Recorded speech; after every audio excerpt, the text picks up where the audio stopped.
السلام علیکم دوستوں، آج کل آپ نے خبروں میں تل ابیب شہر کا نام ضرور سنا ہوگا۔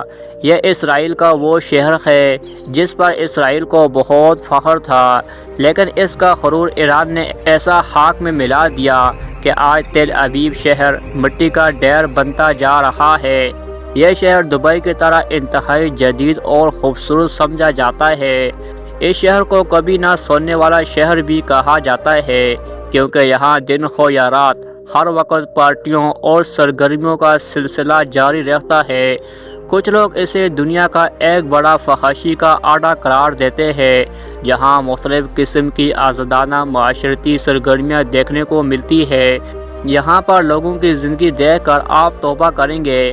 آج کی ویڈیو کافی انٹرسٹنگ ہونے والی ہے، اسے آخر تک ضرور دیکھیں۔ پیارے دوستوں، تل ابیب دراصل ایک نیا شہر ہے جس کی باقاعدہ بنیاد 1909 میں رکھی گئی۔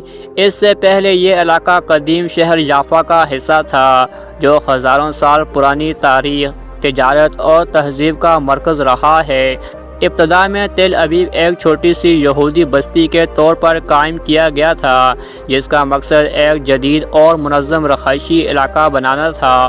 وقت کے ساتھ ساتھ یہاں آبادی میں تیزی سے اضافہ ہوا، نئی عمارتیں، سڑکیں اور کاروباری مراکز قائم ہوئے، اور یہ علاقہ تیزی سے ترقی کرنے لگا۔ آج تل ابیب نہ صرف اسرائیل کا بڑا شہر ہے، بلکہ اسے ملک کا معاشی، ثقافتی اور ٹیکنالوجی کا مرکز بھی سمجھا جاتا ہے۔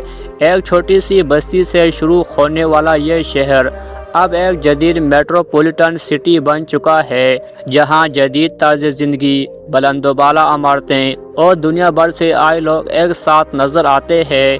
یہاں زندگی بہت مہنگی ہے اور عام انسان کے لیے رہنا مشکل سمجھا جاتا ہے۔ یہاں زیادہ تر وہی لوگ رہ سکتے ہیں جن کے پاس اچھا بینک بیلنس ہو۔ تل ابیب میں ہر سال لاکھوں سیاح دنیا بھر سے آتے ہیں، خاص طور پر یورپ اور امریکہ سے۔ یہ شہر اپنی ساحلی خوبصورتی، جدید طرز زندگی اور تفریحی سرگرمیوں کی وجہ سے مشہور ہے۔ تل ابیب شہر میں جدید طرز زندگی کے ساتھ ساتھ ایک مضبوط سیکورٹی نظام بھی موجود ہے۔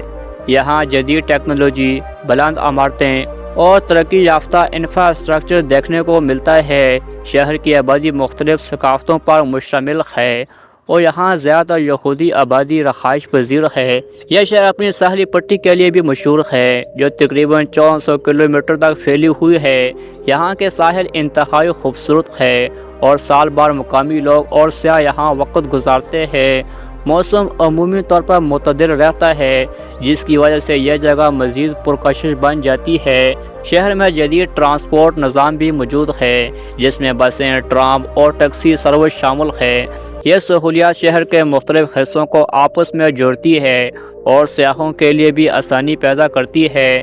یہ بات بھی قابل ذکر ہے، اسرائیل ایک ٹیکنالوجی کے لحاظ سے ترقی یافتہ ملک ہے اور تل ابیب کو اس کا معاشی اور ٹیکنالوجیکل مرکز سمجھا جاتا ہے۔ تل ابیب میں زندگی کا معیار بلند ضرور ہے، لیکن ساتھ ہی یہ شہر مہنگا بھی سمجھا جاتا ہے۔ رہائش، خوراک اور دیگر اخراجات عام شہروں کے مقابلے میں زیادہ ہے، جس کی وجہ سے یہاں رہنے کے لیے مستحکم آمدنی ضرورت ہوتی ہے۔ تو دوستوں، یہ تھی آج کی مختصر سی ویڈیو۔ آپ کو یہ ویڈیو کیسی لگی کمنٹس میں ضرور بتائیں۔ اب تک کے لیے اللہ حافظ۔